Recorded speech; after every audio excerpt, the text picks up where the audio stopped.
Assalamualaikum warahmatullahi wabarakatuh. Selamat siang, salam sejahtera untuk semua.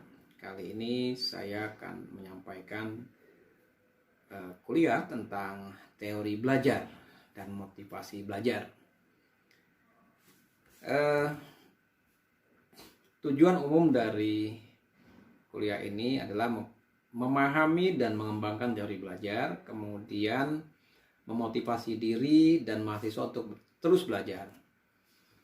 Kemudian tinjauan khusus dari perkuliahan ini, pertama menjelaskan implementasi teori belajar di perguruan tinggi, menjelaskan motivasi belajar di perguruan tinggi, kemudian menjelaskan tuntutan belajar di perguruan tinggi.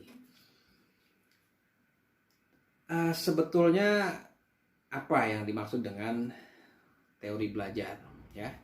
Nah, definisinya, teori secara umum adalah analisis hubungan antar fakta yang satu dengan fakta yang lain pada sekumpulan fakta-fakta yang disusun secara sistematis, logis atau rasional, kemudian empiris, kenyataan, juga simbolis, dan menjelaskan suatu fenomena.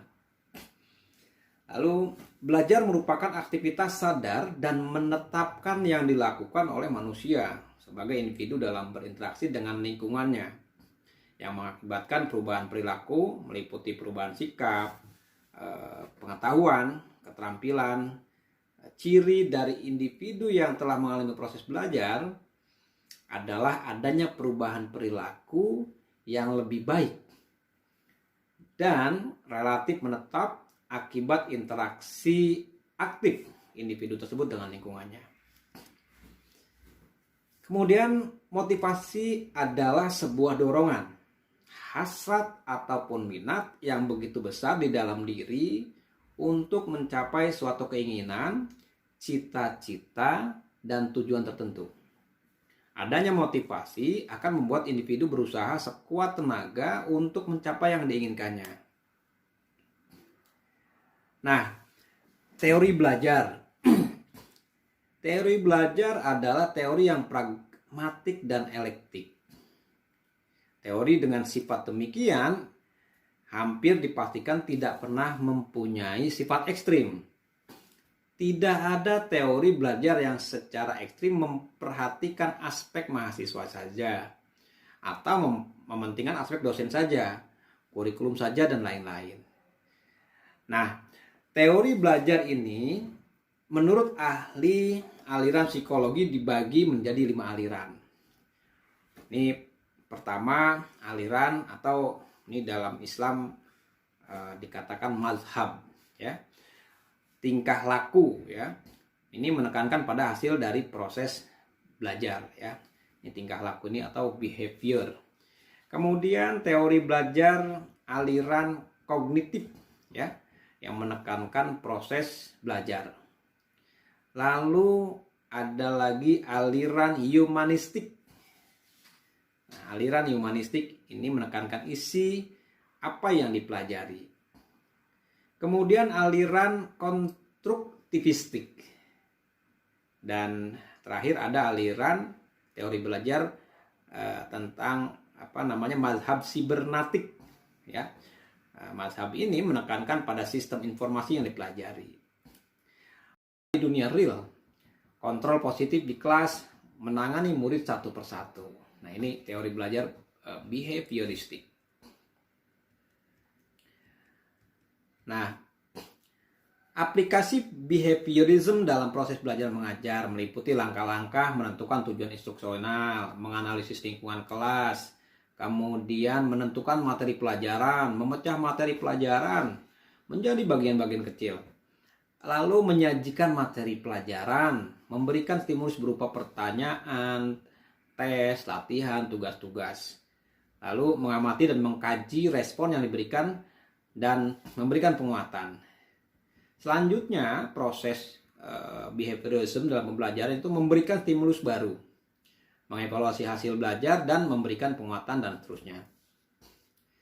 Nah, selanjutnya menurut teori ataupun teori belajar yang aliran atau mazhabnya kognitif, ya, merupakan salah satu aliran yang mendeskripsikan bahwa belajar merupakan proses berpikir di balik tingkah laku yang terjadi atau perubahan persepsi dan pemahaman. Menurut teori ini, setiap orang telah mempunyai pengalaman dan pengetahuan dalam dirinya yang tertata dalam bentuk struktur kognitif. Tokoh-tokoh dalam teori belajar ini seperti Jean Piaget, David Ausubel, dan Brenner. 4 prinsip dasar teori ini adalah pembelajaran aktif dalam upaya untuk memahami pengalaman. Pemahaman bahwa belajar mengembangkan tergantung pada apa yang telah mereka ketahui. Belajar membangun pemahaman daripada catatan, lalu belajar adalah perubahan dalam struktur mental seseorang. Nah, teori belajar ini tentu juga mengundang kritik, diantaranya lebih dekat dengan psikologi daripada teori belajar, Nah, ini berbasis kognitif, kecerdasan. Kemudian sukar dipraktekkan karena tidak mungkin memahami struktur kognitif yang ada dalam setiap orang mahasiswa.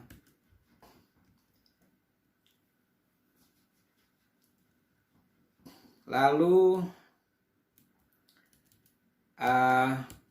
berikutnya adalah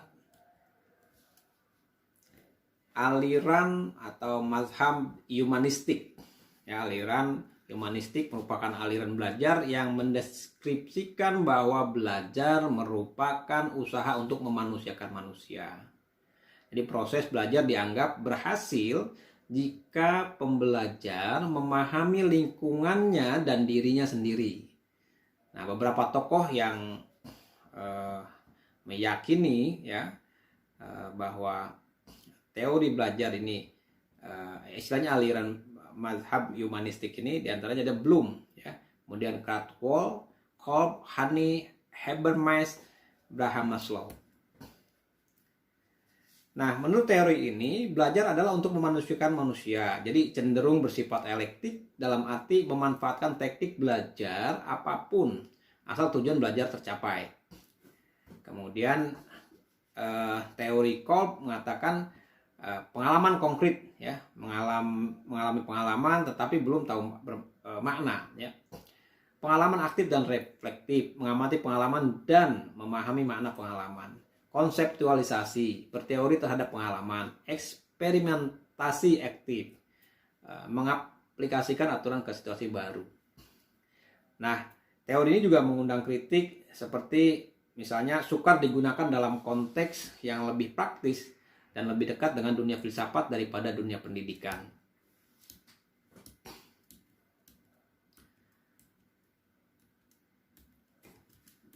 Aplikasi teori belajar humanistik dalam proses belajar mengajar seperti dalam prakteknya cenderung mendorong mahasiswa untuk berpikir induktif, dari contoh ke konsep, dari konkret ke abstrak, dari khusus ke umum dan sebagainya.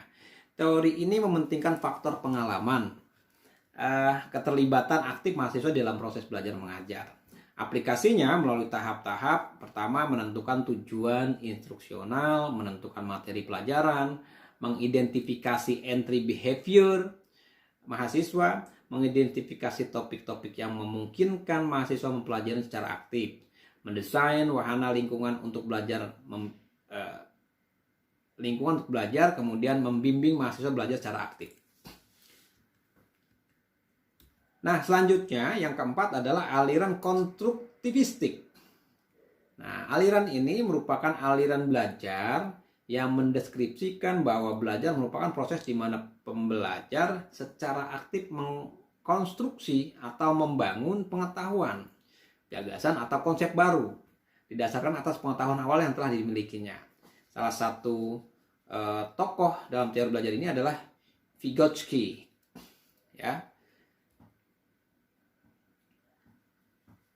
Nah, aliran konstruktivistik,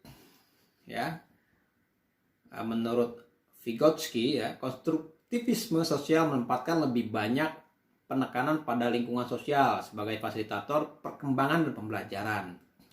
Kemudian seluruh fungsi mental yang lebih tinggi berasal dari lingkungan sosial. Ada 2 konsep penting dalam konstruktivisme Vygotsky, yaitu pertama zone of proximal development kemudian scaffolding ya.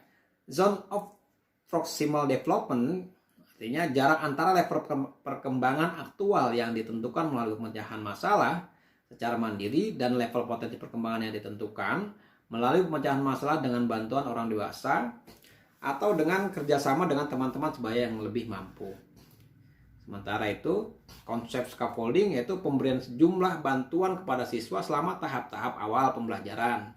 Kemudian mengurangi bantuan ya, dan memberikan kesempatan untuk mengambil alih tanggung jawab yang semakin besar setelah ia dapat melakukannya. Ini menurut Salpin. Nah, yang kelima, aliran sibernetik ya, menekankan pada sistem informasi yang dipelajari. Jadi menurut aliran ini, belajar adalah pengolahan informasi. Sistem informasi menentukan terjadinya proses belajar. Tokoh teori belajar sibernetik diantaranya adalah Landa, ya, pendekatan algoritmik dan heuristik. Kemudian Pass and Scott, tipe mahasiswa holis dan serialis. Nah, menurut beliau ini, pendekatan belajar algoritmik menuntut mahasiswa berpikir sistematis, ya, tahap demi tahap, linear menuju ke suatu target tertentu. Jadi memahami rumus matematika misalnya. Lalu pendekatan heuristik dan menuntut mahasiswa berpikir divergen, menyebar ke beberapa target sekaligus memahami suatu konsep yang penuh arti ganda dan penafsiran. Biasanya menuntut cara berpikir heuristik. Lalu tipe holis cenderung mempelajari sesuatu dari tahap yang paling umum ke tahap yang lebih khusus. Lalu tipe serialis cenderung berpikir secara algoritmik, kritik. Jadi ini ada kritik juga ya terhadap aliran ini. Jadi lebih menekankan pada sistem informasi. Nah, karena lebih menekankan sistem informasi, maka ada kekurangan memperhatikan bagaimana proses berlangsungnya ya. Jadi proses berlangsungnya itu sulit dipraktikkan. Nah, demikian itu tadi beberapa aliran teori belajar. Demikian, mudah-mudahan manfaat. Saya Rio, assalamualaikum warahmatullahi wabarakatuh.